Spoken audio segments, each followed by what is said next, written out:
Hey everyone, hello. So this is a sad video. Today we gather in tribute to one of Neo Soul's most luminous souls, Michael Eugene Archer, aka D'Angelo, who passed away today, which is October 14th, 2025, at the age of 51. And that was after his private battle with pancreatic cancer. This is a heartfelt commemoration, not just of a name, but of a man behind the voice, the journeys, the struggles, and the music that still echoes.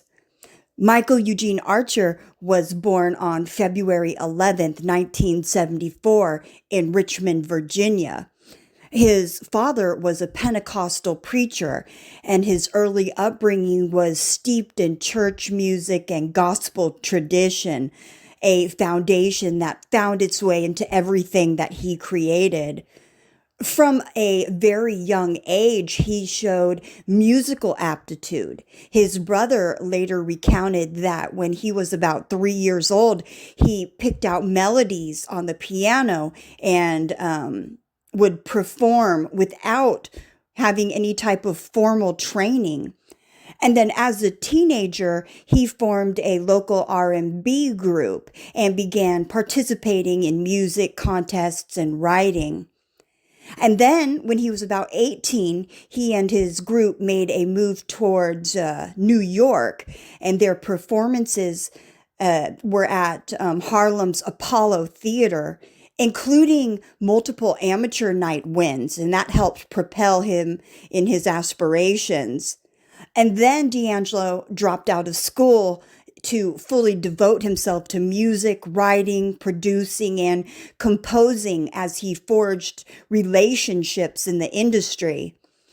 In short, D'Angelo's roots were humble, spiritual, and musical, the kind of origin story that would inform both both his gifts and his burdens in the years to come. In 1994, Archer co-wrote and co-produced You Will Know for Black Men United, and that song became an early marker for his songwriting and production chops. And then in 1995, Brown Sugar was released.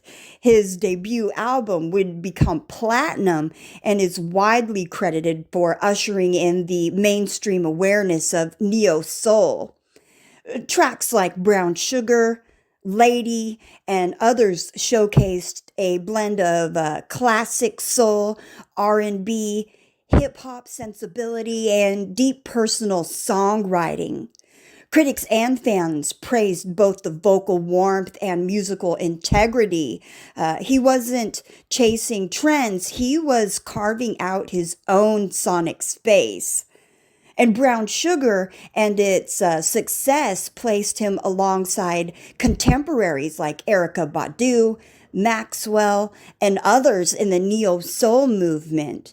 The debut could have ended there, but for D'Angelo, the journey was just beginning. After a period of careful crafting in 2000, D'Angelo released Voodoo.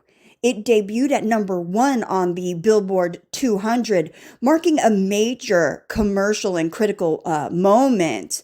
Voodoo is often considered his masterpiece, weaving together funk, jazz, soul, and deeply textured grooves. It's not just an R&B album, it's a musical ecosystem. And the song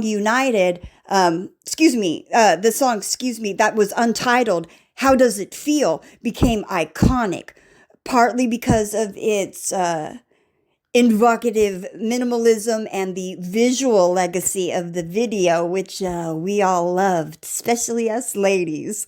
And that track earned him the Grammy Award for Best Male R&B Vocal Performance, and the album itself won Best R&B Album.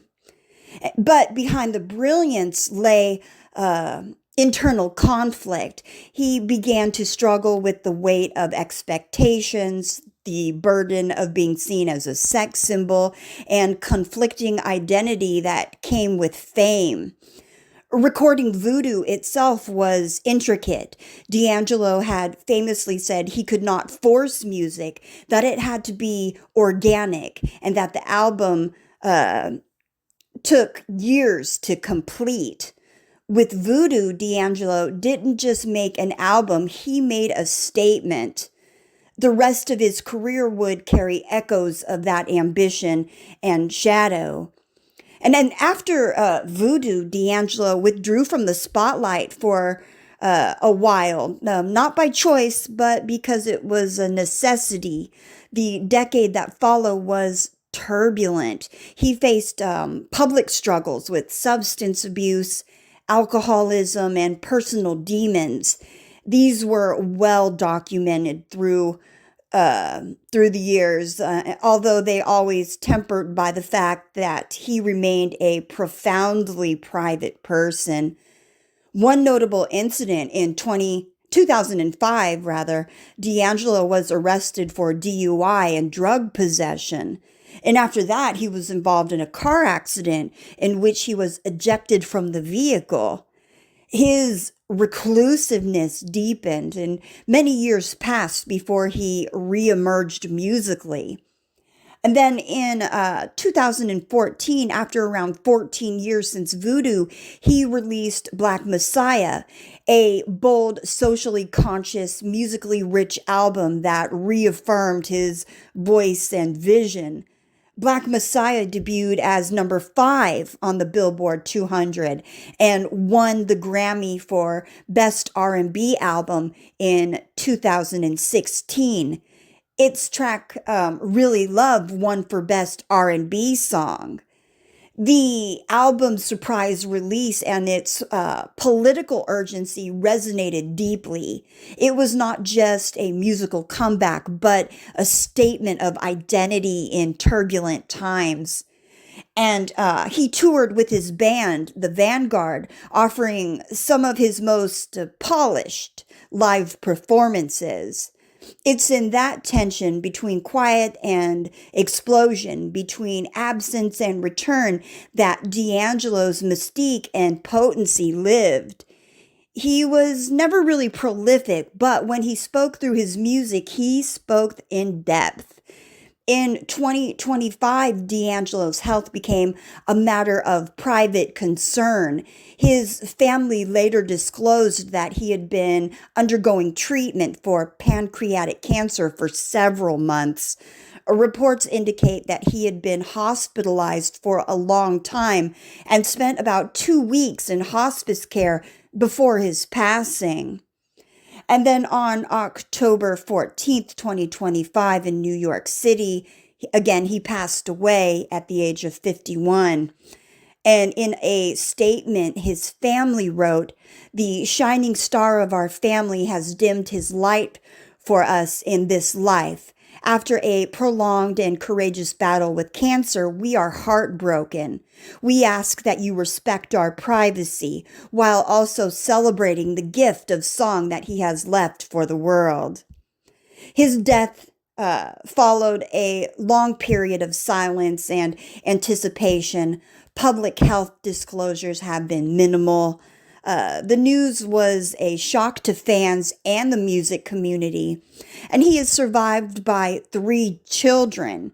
And tributes have been pouring out from peers, young artists across all genres. Tyler the Creator, Jill Scott, Missy Elliott, and many others shared memories and gratitude for his artistry. So, yeah, this is definitely a sad time for him, for his family, and my prayers go out to everyone who's mourning during this time. That's it for now, everyone. Take care. Peace.